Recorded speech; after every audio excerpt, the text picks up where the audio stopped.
Muy buenas a todos, soy Adam Martín, bienvenidos a mi canal de tutoriales en YouTube. Hoy quiero retomar los tutoriales sobre Corona Render. Si seguís mi canal hace tiempo, sabréis que cuando salió la versión comercial de Corona a la venta, hice un tutorial donde os comentaba mis primeras impresiones sobre este motor de render. Si aún no lo habéis visto y estáis interesados en aprender cómo funciona Corona o en tener una idea general de qué es exactamente Corona, os recomiendo que lo veáis. Lo que vamos a hacer en el tutorial de hoy es centrarnos en una parte muy específica de Corona Render. En concreto, vamos a ver cómo funciona una de sus herramientas que se llama Corona Scatter. La utilizaremos para crear este muro verde que tenéis en el fondo de esta imagen y también veremos cómo lo podemos utilizar para crear, por ejemplo, grava. Aquí tenéis otro ejemplo y veremos las distintas opciones dentro de esta herramienta incluida en Corona Render. Lo primero que vamos a hacer para comprender cómo funciona esta herramienta es analizar sus parámetros básicos, como suelo hacer casi siempre en mis tutoriales, y luego veremos cómo utilizar la herramienta en un ejemplo práctico, para crear, por ejemplo, un césped. Algo similar a lo que vimos en otro tutorial que tengo en el canal sobre Forest Pack. Para acceder a esta herramienta tenemos que irnos a la pestaña de creación dentro de geometría y aquí tenemos una sección que es Corona, con tres herramientas, Proxy, Fractal y una de ellas es nuestro Corona Scatter. Corona Scatter es una versión muy reducida o muy simplificada de lo que podría ser Forest o Multi-Scatter. Nos permite distribuir objetos sobre una superficie y nos da unas opciones muy básicas para poder hacerlo. A pesar de que es muy básico, nos sirve perfectamente para hacer una gran cantidad de cosas, como crear césped, bosques, por ejemplo, o planchas de grava, etc. Lo cual lo convierte en una herramienta bastante interesante. Entonces lo primero que vamos a hacer es ver cuáles son las opciones que tenemos aquí. Por un lado tenemos los objetos sobre los que vamos a distribuir nuestra geometría, la geometría que vamos a distribuir sobre esos objetos. Aquí tenemos una serie de parámetros que nos permiten decidir sobre dónde vamos a distribuir nuestros objetos, que puede ser sobre la superficie, que es lo que vamos a usar casi siempre. Y también tenemos la posibilidad de usar el bounding box, que a mí particularmente me parece que no tiene demasiada utilidad. Tenemos la posibilidad de definir, por ejemplo, una cantidad de repeticiones, una semilla aleatoria, asignar un mapa para que, por ejemplo, la densidad vaya en función a una textura. Podemos activar el sistema de colisiones, algo similar a lo que veíamos en el tutorial de Forest. También podemos transformar el resultado de este scatter en geometría puramente, si queremos, por ejemplo, utilizar esta herramienta para crear, no sé, un arbusto o para crear un objeto que luego queremos que sea una geometría y que vamos a repetir por nuestra escena, por ejemplo. Tenemos las clásicas opciones de transformación que nos van a permitir asignar aleatoriedad a nuestros objetos. Y por último tenemos unas propiedades que nos permiten definir cómo se va a ver nuestros objetos en nuestro scatter. Vamos a hacer un ejercicio muy sencillo. Lo primero que vamos a hacer es asignar una geometría que va a ser esta superficie sobre la que vamos a distribuir para empezar esta tetera y esta caja. Por defecto yo lo tengo deshabilitado porque guarda las propiedades de lo último que hayamos hecho, ¿vale? Vamos a activarlo para que veáis qué es lo que tenemos aquí. Voy a asegurarme también de resetear todos los valores a sus parámetros originales para que podamos utilizarlos desde cero. Esto lo ponemos en 100, desactivamos el sistema de colisiones y le vamos a poner una cantidad reducida de objetos. Como os había comentado, esto es muy similar a utilizar un forest. Tenemos nuestros objetos distribuidos, tenemos una cantidad, en este caso podemos decirle que queremos 100 objetos, 500 objetos, 1000 objetos, de manera que vamos incrementando la cantidad de objetos y cubriendo la superficie sobre la que estamos distribuyendo nuestros elementos.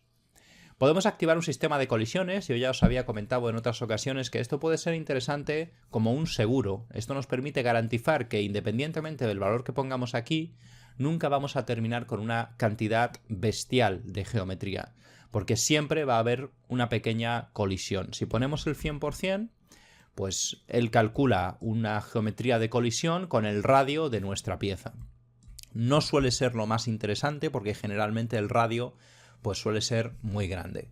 Puede funcionarnos quizás en el caso de árboles si no queremos que estén unos encima de los otros, pero si queremos hacer cosas como césped o piedras o cosas similares, normalmente tendremos que bajar considerablemente este valor para permitir que se solapen un poco unos objetos sobre los otros. Luego tenemos las opciones de transformación. Podemos, por ejemplo, vamos a reducir un poquito la cantidad para que las podáis ver mejor. Como a 50, por ejemplo, una cosa así. Y vamos a poner una colisión del 100% para que tengamos aquí más claro lo que estamos haciendo.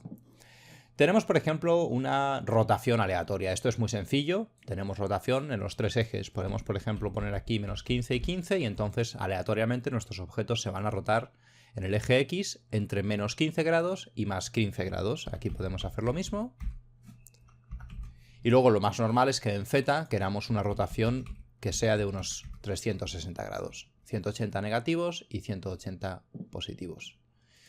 De manera que, bueno, pues eso nos va a permitir tener unos objetos aleatorios. Este parámetro de aquí nos permite configurar cuándo nuestros objetos van a estar por defecto alineados a las normales de nuestra superficie o cuándo van a estar alineados a las coordenadas globales de nuestro mundo. Si yo desactivo estas transformaciones de rotación que tenemos aquí y desactivo este parámetro, si os fijáis, todos los objetos están mirando hacia arriba. Y cuando lo activo, como mi objeto o mi superficie tiene normales inclinadas, pues los objetos se inclinen. De hecho, si exagero mucho este parámetro, pues como veis, la distribución de estos objetos se adapta al terreno. Esto puede ser interesante en algunas ocasiones, pero en otras ocasiones podemos preferir que estén siempre mirando hacia arriba. Para eso tenemos esta opción de aquí. El caso en el que nos va a interesar que estén mirando hacia arriba, pues generalmente son los árboles. Los árboles suelen crecer casi siempre hacia arriba. En el caso del césped, pues quizá no nos interesa desactivar esto y preferimos que se adapte al terreno nuestro césped. Tenemos también la posibilidad de transformar la translación, que es un movimiento en los tres ejes que tenéis aquí, X, Y y Z. Y por último, pues tenemos posibilidad de asignar una escala aleatoria, que yo la voy a exagerar mucho para que se vea bien en el ejemplo. ¿Veis? Tenéis unas cajitas más pequeñas y otras cajitas más grandes. Y podemos luego seleccionar métodos de previsualización. Podemos seleccionar entre, por ejemplo, puntos, si tenemos una geometría muy densa y queremos que no nos ocupe mucho espacio en el visor. Cajas, que también es bastante óptimo. Cajas sin shader, o sea, en modo wireframe. Full, que sería mostrar la geometría completa. Y point cloud, que sería mostrarnos una representación en nube de puntos de nuestros objetos. Por defecto viene configurado en 100, que a mí me parece muy bestia, son demasiados puntos, sobre todo si estamos haciendo cosas como césped y demás. Y yo lo suelo bajar muchísimo porque el objetivo suele ser liberar a nuestro viewport de carga. Y esto es todo lo que podemos hacer con este scatter, pero a pesar de que es muy sencillo, vamos a ver cómo podemos, por ejemplo, crear un césped en esta superficie. Algo similar a lo que vimos usando ForestPack. Aquí tengo los elementos de césped y lo que voy a hacer es que voy a utilizar este plano como superficie y voy a añadir estos tres elementos. En este caso quiero, por ejemplo, tener más cantidad de elementos. Vamos a poner 1000. Como tengo configuradas las colisiones en 100%, pues a pesar de que yo he puesto 1000 repeticiones, no las tengo porque hay colisiones. Tengo que ir bajando este parámetro de colisión hasta que consiga que mi césped se solape unos encima de los otros. Esto yo suelo preferir mostrarlo en modo caja para hacerme una mejor idea de cuál es el resultado final. Vamos a ponerlo en caja. Y bueno, vamos a configurar la escala. De momento está muy grande. Vamos a poner 80-100, por ejemplo, que es un poquito menos exagerado. Vamos a configurar la rotación. Tal vez vamos a añadirle un poquito de variación en X y en Y. Y en Z le ponemos 360 grados. Y con esto ya tendríamos un césped en Corona. Fijaros que esta es una herramienta que viene incluida dentro del propio motor de render y tener la posibilidad de crear este tipo de cosas con esta herramienta pues es muy interesante. Vamos a hacer un pequeño render para que veáis el resultado y bueno, nos falta mucha densidad, pero como veis pues tenemos nuestro césped distribuido sobre nuestra superficie. Vamos a incrementar un poquito la densidad de este césped. Hay uno de ellos, por ejemplo, que es el césped largo. Yo tengo aquí tres modelos, ¿vale? Uno que tiene las puntas cortadas, un césped que es un poquito más cortito y uno muy largo. Lo que ocurre si yo no determino, por ejemplo, que algunos de ellos tengan más importancia en la escena que otros, es que el largo va a tapar por completo a los otros dos. Entonces me interesa que este elemento sea muy puntual, que de repente aparezca una zona en mi césped que tenga un poquito más de altura. Para eso, en lugar de darle una frecuencia del 100%, que sería poner aquí 1, lo que voy a hacer es que le voy a dar una frecuencia del 5%, por ejemplo. De manera que ahora en estos 1000 elementos que he distribuido, la mayoría de ellos van a ser los modelos de césped cortado y de césped corto, y una pequeña proporción van a ser los modelos de césped alto. Además de eso, voy a bajar un poquito más este parámetro y voy a subir la cantidad de césped que tenemos para que sea más denso nuestro césped. Vamos a repetir el render. Y como podéis ver, de una forma muy rápida y con muy poquitas opciones, hemos creado un césped en Corona con las herramientas incluidas dentro del motor de render. Podríamos, como hemos visto en otras ocasiones, cuando hice por ejemplo el tutorial de Forest Pack, en lugar de hacer un solo Corona Scatter, por ejemplo, hacer 3 Corona Scatter. Yo ya de hecho tengo aquí ese ejercicio hecho. Vamos a activarlos. Por un lado tenemos el césped, que son estos 3 elementos de aquí. Por otro lado tenemos estas pequeñas lechugas que nos van a añadir en algunos puntos de nuestro césped pues un acento visual. Y por último tenemos unos tréboles que he añadido a nuestro césped. Podemos añadir hojas, rocas, lo que se nos ocurra. Es simplemente para intentar que este césped sea un poquito más interesante. Como no tenemos en Corona Scatter muchas herramientas para configurar nuestro césped, pues dividir nuestro césped en 3 Corona Scatter independientes, en este caso, pues funciona bastante bien. Entonces aquí si os fijáis, pues tenemos nuestro césped. Tenemos nuestros tréboles, que están en muchas partes de nuestro césped, y de vez en cuando tenemos una de estas lechugas que nos añade un pequeño acento visual en nuestra imagen. Bien, con esto espero que hayáis entendido más o menos el funcionamiento básico de Corona Scatter. Ya veis que es muy facilito de usar, y ahora vamos a ver cómo lo podemos utilizar para hacer un muro vertical. Para esta segunda parte del tutorial voy a utilizar una escena, la que os he mostrado al principio, donde tengo una superficie vertical que va a ser mi muro verde y también tengo aquí una superficie horizontal que va a ser una pequeña plancha de grava. A diferencia de, por ejemplo, Forest, donde tenemos que cambiar la configuración de Forest para que pueda distribuirse sobre superficies verticales, en Corona no tenemos que hacer nada y podemos utilizarlo de la misma manera que hemos visto para crear nuestro césped. Lo más importante cuando nos planteamos crear un muro vertical verde es que tengamos buenos modelos. Los modelos los podéis crear en GrowFX, por ejemplo, es el programa que yo suelo utilizar y es bastante sencillo. Si tenéis GrowFX y miráis mis tutoriales sobre GrowFX, hacer estos modelos os va a resultar muy sencillo. Estos en concreto yo no los he hecho, son parte de una librería de modelos de una compañía que se llama MaxTree, y están diseñados con GrowFX. Lo único que hay que hacer es, en este caso, rotarlos 45 grados y añadirles un vector vertical para que vayan hacia arriba o, en el caso de, por ejemplo, estos, hacia abajo. Yo ya los tengo creados porque este no es un tutorial sobre cómo crear los modelos, sino cómo utilizar Corona Scatter para distribuirlos sobre nuestra superficie. Tengo creado también un grupo de selección, que es simplemente lo que me permite seleccionar todos estos elementos a la vez. Y hacer esto es súper sencillo. Simplemente vamos a seleccionar nuestra superficie vertical, vamos a crear un Corona Scatter, vamos a decirle que nuestra superficie sobre la que queremos distribuir nuestros elementos es esta de aquí, y vamos a decirle, voy a ponerlo en count porque si no esto puede que sea mucho al principio, y vamos a añadirle nuestras plantas. Vamos a añadirle todas las plantas que tengo, por ejemplo. Le añadimos todas nuestras plantas, le damos a OK. Y por defecto ya tenemos en nuestro Corona Scatter todas esas plantas distribuidas sobre esta superficie. Vamos a activarlo para que lo podáis ver. Como solamente tengo puestas 10 copias, pues de momento mi muro vertical no tiene mucha densidad. Pero si yo empiezo a incrementar la cantidad de copias, a 1000 por ejemplo, pues mi muro vertical se va llenando cada vez más. Y eso es todo lo que hay que hacer. Voy a hacer un pequeño render de esta escena con este muro vertical. Y como podéis ver, pues sin hacer nada especial, aquí tenemos nuestro muro vegetal. Evidentemente, en este ejercicio, una de las cosas más importantes son los modelos. Que los modelos pues, sean interesantes, que tengan buenas texturas, etc. Si no podéis adquirir una de estas librerías, por ejemplo, si sois estudiantes, pues Si estáis estudiando, posiblemente tenéis más tiempo para modelar vuestros objetos. No necesariamente tenéis que utilizar GrowFX para hacer los modelos. Si os habéis fijado, son modelos bastante sencillos. Se pueden modelar incluso a mano.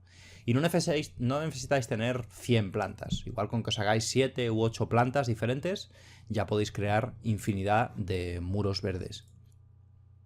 Como veis, a pesar de que tenemos muy poquitas opciones dentro de este Corona Scatter, podemos hacer un montón de cosas interesantes.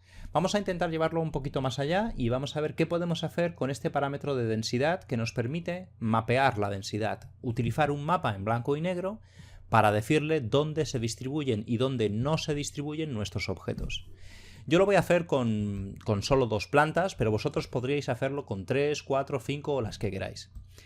Para poder hacerlo, lo que vamos a hacer es que vamos a duplicar nuestro Corona Scatter y en uno de ellos vamos a asignar, pues vamos a probar con plantas pequeñitas, por ejemplo. Vamos a asignar esta y tal vez estas de aquí, que son unas plantas pequeñitas, ¿vale? No voy a hacer muchas para que se vea bien en el ejercicio. Y ahora, en lugar de utilizar una distribución uniforme, como está por defecto, lo que voy a hacer es que voy a cargar una textura, por ejemplo, esta textura que ya tengo preparada, la he pintado de cualquier manera en Photoshop, si os fijáis no es nada especial, es un pincel y he pintado ahí un dibujito, para controlar la distribución. Y si os fijáis, eso me permite mapear dónde y dónde no se utilizan mis modelos. Voy a aplicarle un mapeado porque puede que no esté correctamente mapeado. Exactamente. Vamos a aplicarle un mapeado planar, por ejemplo, o del tipo box. Ahora sí que se corresponde con nuestro dibujo. Como veis, si yo ahora, por ejemplo, creo otro Corona Scatter independiente y en este caso le pongo otro tipo de modelos, vamos a por ejemplo, jugar con modelos más grandes, que pueden ser estos, y en lugar de utilizar esta textura que estábamos utilizando ahora, utilizamos la inversa, vamos a conectarla aquí. Voy a cambiarle el color al Corona Scatter para que se vea bien la diferencia. Este le vamos a poner rojo. Como tengo puesto el modo de previsualización en full, pues ya os estáis fijando que tarda un poquito en hacer la previsualización. Si os fijáis, pues ahora tenemos una distribución con un dibujo que nosotros hemos elegido en nuestra escena. Voy a intentar, por ejemplo, que este Corona Scatter le vamos a poner modo de previsualización de puntos para que tenga un poquito menos de carga en nuestro viewport. Y a este también le vamos a poner previsualización de puntos. Voy a utilizar otros modelos para que se vea quizá un poquito mejor, como pueden ser este y tal vez este. Y como veis, pues hemos conseguido crear un muro vegetal, pero que ahora tiene un dibujo que nosotros podemos pintar en Photoshop. Esto hace que sea un poquito más interesante. Ya os digo que a pesar de que es muy sencillito, nos permite hacer cosas bastante potentes. Otro ejemplo que vamos a ver, que ya os podréis estar imaginando cómo es, no tiene nada especial, es cómo utilizar estos 3 modelos, que son grava, modelada, utilizando un Corona Scatter para distribuirlos sobre una superficie plana y de esa manera pues conseguir un suelo de grava. No hay nada especial, simplemente nuestro objeto de distribución, nuestras piedras y hemos configurado en este caso simplemente una escala y nada más. Como veis, muy sencillo de utilizar, pero nos brinda muchas posibilidades a la hora de crear pues, cosas que de otra manera serían complicadas y lo mejor de todo es que está incluido dentro de nuestro propio motor de render. Hasta la fecha no he hecho muchos tutoriales sobre Corona porque prácticamente todos los tutoriales que he hecho en el canal sobre V-Ray se traducen de forma lineal a Corona. Voy a intentar hacer tutoriales sobre Corona un poquito más específicos de herramientas que solamente están en este motor o de cosas que son diferentes en Corona a como son en otros motores de render.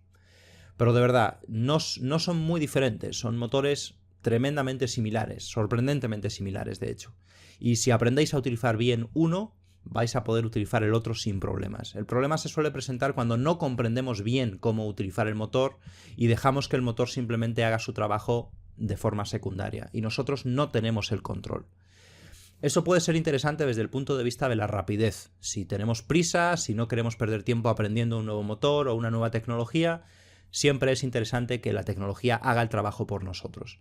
Pero si nos tomamos el tiempo para comprender cómo funciona la tecnología o cómo funciona un motor de render, siempre vamos a poder sacarle mayor rendimiento y nos va a costar menos cuando dentro de unos años evolucione la industria, que si lleváis ya unos pocos años en ella sabéis que nunca deja de evolucionar. Como siempre, si os ha gustado este tutorial, me encantaría que os suscribierais al canal y que se lo recomendarais a otras personas si pensáis que también pueden estar interesadas en esta información. Espero que os haya gustado y nos vemos en la próxima.